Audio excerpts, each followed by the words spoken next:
ډېر د اوچتې پایې عزت د تصوف هم یو ډېر ماهر شخصیت حکیم الامت حضرت مولانا اشرف علي تانوي رحمه الله د دې مبارک د دې یو مثال کړی دی و یو بادشاه د خپل غلام ته وایي چې دغه مخامخ باغچه ده دې ته لاړ شه او چې لاړ شې نو ماته یو بهترینه میوه روشي کوه خو د یو باغ نه به میوه راشوکې خو که چېرته د یو باغ نه بعد بل باغ چې ما خشته میوه صحیح کا اون به دې وژنم او بله دا خبره ده چې چېرته دې دویم باغ ته ورسېږي واپس به دې لومړي باغ ته نه راځي که واپس دې لومړي باغ ته راغې اون به دې وژنم او که میوه دې بېکاره راوړه اون به دې قتلوم دا شرایط یې ورته مقرر کړ او ورته ویې راشه دې باغ نه باندې میوه روشي کوه حضرت تانوي رحمه الله فرمایي وایي دغه غلام دې باغچې ته ورننوت لومړي باغ ته یې چې وکتل ډېره یو خشته میوه یې په نظر باندې راغله اړین یې راغی چې درشم کوم او دا بادشاه دی خو بیا یې پړه کې راغلی چې ما ته بادشاه دا ویلي که د دې باغ نه کار په ورپسې باغ کې خشته میوه وه وژنم به یې پرېږدل دی راشه دې دویم باغ ته به وګوره دویم باغ ته لاړ چې دویم باغ کې وکتل هلته هم خشته میوه وه په ذهن کې راغله چې زه خو اوس نه واپس کېدی شم چې دې لومړي باغ ته راشم او د دې نه دا میوه روشي کوم دا کوم خشته میوه زه راشه ورپسې باغ ته به لاړ شم او په دې سوچ باندې چې ورپسې باغ ته به لاړ شم ورپسې باغ ته به لاړ شم ورپسې باغ ته به لاړ شم ټوله باغچه کې دی وګرځېدی میوه یې روشي کوله تر دې پورې چې ورپسې دویم باغچې ته ورننوتو هغې کې هم دغه شانتې حال وشو یو باغ کې خشته میوه سېږي هسې نه چې د دې نه ورپسې باغ ته خشته میوه یې ابر وشو کوم هسې نه چې د هغې نه ورپسې باغ کې خشته میوه یې ابر وشو کوم دا دویمه باغچه ختمه شوه میوه یې روشو کوله تر دې پورې چې دې درېمې باغچې ته ننوتو چې هلته یې وکتل هلته اوس په یو باغ کې میوه نشته دی ټول باغونه د میوو نه خالي نو دې سوچ کوي چې اوس خو نه واپس کېدی شم چې د دویم باغچې نه وله میوه روشي کوم او د اولې باغچې نه وله روشي کوم نو دی همداسې لږ لږ حیران پاتې شي اشرف علي تانوي رحمه الله فرمایي وایي دا د اسرې او د امید مثال دی د انسان ژوند او د انسان حالت دا په درېو مرتبو کې تقسیم دی څو مرتبو کې درېو مرتبو کې یو حالت د ده د ځوانۍ دی دویم حالت د ده د بوډاتوب دی او درېیم حالت د ده د عالم برزخ دی چې د قبر زندګي ورته ویل کېږي نو د اولې باغچې مثال په شان د ځوانۍ د دویمې باغچې مثال په شان د بوډاتوب او د درېیمې باغچې مثال چې هغې کې یوه میوه هم نشته هغه مثال د قبر اشرف علي تانوي رحمه الله فرمایي چې ګوره انسان چې کله ځوان دی دی نیک اعمال نه کوي د ده یو دا ذهن کې یو تمه شته تمه یو اسره شته چې ما بوډا شم بیا به ږیره وساتم بوډا شم بیا به جومات هم آباد کړم بوډا شم بیا به پنځه واړه وخته لمونځ هم ځان سره شروع کړم د ځوانۍ په نشه کې د آخرت هیر دی د آخرت هیر دی د دې وایي نن عمل شروع کوم سبا شروع کوم بیا شروع کوم بیا شروع کوم د امید په تمه تمه د ده ځواني ختمه شوه لکه څنګه چې دغه کس دغه غلام د اول باغچې نه ووتو هېڅ قسمه میوه یې ورنشو تر دې پورې چې دې بوډاتوب ته ورسېد چې بوډاتوب ته ورسېد نن عمل کوم روژه نیسم د ګرمۍ طور پر روژه څوک نیوی شي نه نیسم سبا له به نیسم بله ورځ به ونیسم لا بله ورځ به ونیسم نن جمعې له ځم راشه مړه کوره مونځ کېږي کور مونځ وکړه نن مونځ شروع کوم مړه سبا له به مونځ شروع کړم د جمعې په ورځ به غسل وکړم صفا کپړې به واچوم بیا به مونځ شروع کړم بوډاتوب یې د ده په تمه ختم شو. دویم باغچه وه میوه یې رانشو کوله. بوډاتوب کې عمل ونه کړو، د بوډاتوب زندګي هم د ده نه همداسې ختمه شوه. دریم حالت د ده د کوم ځای دی؟ دریم حالت د ده د کوم ځای دی؟ قبر درې حالت هلته خو بیا بدله ملاوي، هلته خو عمل نه کېږي. دا خو دنیا د اړو عمل دی، هلته کې خو عمل نه کېږي. لکه څنګه چې دغه غلام د درېیمې باغچې ته ورسېدو او هلته کې بیا یوه میوه نه وه چې ده راشکولې وه. دا حالت د یو عام انسان دی. دی چې ځوان وي، د ځوانۍ په نشه کې وي، نیک اعمال د ده نه هېر وي. بوډا شي، په تمه کې بوډاتوب هم ختم شي، تر دې پورې چې مرګ وله راشي. حدیث مبارک کې راځي، رسول الله صلی الله علیه وسلم فرمایي کوم انسان چې وفات کېږي وایي دله ملک الموت راشي. وایي چې کله د ده روح قبض کوي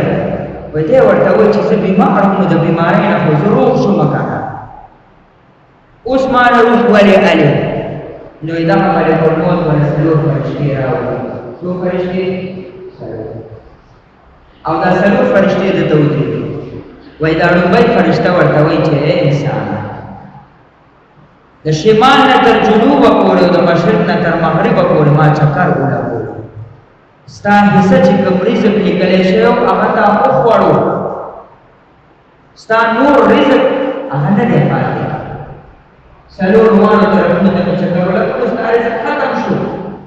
نو ته اوس ووایه تا زه څنګه ژوندی پرېږدم؟ خامخا به ته وفات کېږې. وایي دا بله فرشته ورته وایي دویمه، وایي څلور واړه طرفونه د دنیا مې ولټول، مشرق نه مغرب او شمال نه جنوب، ستا چې کومې اوبه لیکلی شوي وي په قسمت اوبه نشته، ختم شي. وایي دا بله فرشته ورته وایي چې څلور واړه طرفونه شمال او جنوب او مشرق او مغرب مې ولټول، ستا د قدم د ایښودو ځمکه مې پیدا نه کړه، قدم د ایښودو ځمکه دې ختمه شوه، ته څنګه ژوندی پاتې کېږې؟ وایي دا څلورمه فرشته ورته وایي چې څلور واړه طرفونه مې وکتل، ستا ساه مې ورته ونه مونده، هوا مې ورته ونه مونده چې ته د هغې په ذریعې سره اکسیجن مطلب چې ته د هغې په ذریعې سره ژوندی پاتې شي. نو وایي رزق دې ختم شو، اوبه دې ختم شوه، ځمکه دې ختمه شو چې ته پرې قدم کېږې، ساه دې ختمه شوه، څه پاتې شو؟ په کوم دلیل ته ژوندی پاتې کېږې؟ وایي بیا به ورته دغه انسان وایي چې بس زه صحیح باندې وغواړم، بیا به ترې روح واخیستی شي. ګوره زموږ حالت ګوره ډېر نازک دی، ښه دا ګوره یاد وساتئ. خو د دنیا دا ژوند دا غنیمت وګڼه، دا غنیمت وګڼه. امام غزالي رحمت الله علیه یو واقعه لیکلې ده، امام غزالي رحمت الله علیه او ډېره د عبرت واقعه ده. ګوره چې دله غوږ کېږده. امام غزالي رحمت الله علیه فرمایي د دوه دوستانو او ډېره په اخلاص یې دوستي کړې وه خپلو منځ کې، سر او مال یې د یو بل له قرباني کړي. دوه دوستان په دې کې دا یو مخکې مړ شو، بل ژوندی پاتې شو. چې یو دې نه مخکې وفات شو، څه وخت بعد چې دا کوم ژوندی پاتې شوی دی ده د خپل دوست په خوب کې سړي او په خوب کې په داسې حالت کې صحیح کو چې دی ناست و د قرآن تلاوت کوي. نو چې دی کوم دوست خوب لیدلی وایي دی وایي چې ما ورته په خوب کې ویلې چې څومره بختور یې وګوره، په دنیا کې دې هم زندګي د قرآن سرې وه او اوس چې کله وفات شوې نو په قبر کې هم ته د قرآن تلاوت کې ډېر بختور یې. نو ما ته دا دوست وایي چې نه، بختور خو زه نه یم، بختور دی چې الله له ژوند درکړی دی، الله له ژوند درکړی. ما ورته چې دا څنګه؟ وایي ما ته دغه دوست وایي چې زه په قبر کې یم نو که زه هر څومره ختمونه وکړم، ذکرونه وکړم، منځونه وکړم، ما ته د دې اجر نه میلاوېږي، ځکه چې دارالعمل خو نه دی که نه، ما ته د دې بدله نه میلاوېږي. او که چېرته ته یو ځل سبحان الله ووایې، سبحان الله په دنیاوي زندګۍ کې ته یو ځل سبحان الله ووایې، نو نو زما د ډیرو ختمونو نه ستا دا یو ځل سبحان الله ویل بهتر دي. وایي ته ستا سبحان الله وویل الله به درته په دې باندې اجر درکړي، ثواب به درته میلاو شي. دنیاوي زندګي ده د اعمالو بدله او اجر او ثواب ملاوېدل د دې تعلق خو د دنیا د زندګۍ سره دی، د دنیا د زندګۍ سره دی. د دنیا د ژوند یقین په خدای وکړه دا غنیمت دی، ها دا غنیمت دی. دی وجه حدیث مبارک کې راځي وایي په یو انسان باندې که هر څومره مصیبت راشي، هر څومره مصیبت دنیاوي آفت پې راشي، مصیبت پې راشي، دی به مرګ نه غواړي، مرګ نه غواړي. د مرګ سوال به نه کوي چې الله ما مړ کړي، نه د مرګ سوال به نه کوي، د دې نه منع راغلی ده. ولې؟ د دې وجې نه چې که چېرته دا نیک عمله دی دنیاوي زندګۍ کې په نور اعمال نه کړي، مطلب ورته نور ډېر میلاو شي، ثواب به ورته میلاو شي. او که چېرته دا انسان بد عمله دی او ده ته دنیاوي زندګي میلاو شي، کېدای شي توبه وباسي. د دې وجه نه د مرګ سوال به نه کوي. حدیث مبارک کې راځي که یو انسان ډېر زیاته تنګ شي یا به دی دا وایي اللهم احییني ما کانت الحیات خیرا لی وتوفني اذا كانت الوفات خیرا لی. اے الله ما ژوندی پرېږده که زما په ژوند کې ما لپاره خیر او ما وفات کړه که چېرته زما په وفات کې ما لپاره خیر. دې به بیا هم داسې وایي چې کله انتهایي تنګ شي بیا هم ډایرکټ د مرګ سوال نه کوي، بلکې داسې وایي اللهم احییني ما کانت الحیات خیرا لی وتوفني اذا كانت الوفات خیرا لی. یا الله ما ژوندی پرېږده که چېرته زما په ژوند کې زما دپاره خیر او ما وفات کړه که چېرته زما په وفات کې ما دپاره خیر. سوچ وکړه د دنیا د ژوند څومره لوی قیمت دی، څومره لوی قیمت دی. خو افسوس دا دی چې موږ د دې نه په غفلت کې زندګي تېروو، موږ ته پته نشته. حدیث مبارک کې راځي الکیس من دان نفسه وعمل لما بعد الموت. هوښیار سړی هغه دی چې د خپل ځان سره انصاف کوي او د مرګ نه بعد مطلب د آخرت زندګۍ لپاره تیاری کوي، عمل کوي. او کمقل انسان هغه دی چې ډېر ګناهونه کوي، د خپلو خواهشاتو پسې روان دی، څه چې ورته نفس وایي هغې پسې روان دی او غټ غټ امیدونه ساتي، غټ غټ امیدونه ساتي. د دنیا ژوند که چېرته غواړي چې د آخرت زندګي مې زه ځان له ګلې ګلزار کړم، دنیا کې به ښه عمل کوي، عمل به کوي ښه، او چې عمل نه وکړو بیا به الله ته ژاړي چې الله دا په خپل دربار کې قبول کړه. دنیا کې ګورې د یو کس ارمانونه نه دي پوره شي، نه به پوره شي. پیغمبر علیه السلام په یو حدیث پاک کې یو مثال ښودلی او داسې لکیرې ووایي داسې، او بیا یې فرمایل او داسې په منځ کې یو لکیره وواله وایي دا انسان دی او دا وړې وړې لکیرې وایي دا د امیدونه دي، امیدونه دي، څومره لوی لوی امیدونه یې ساتلي دي.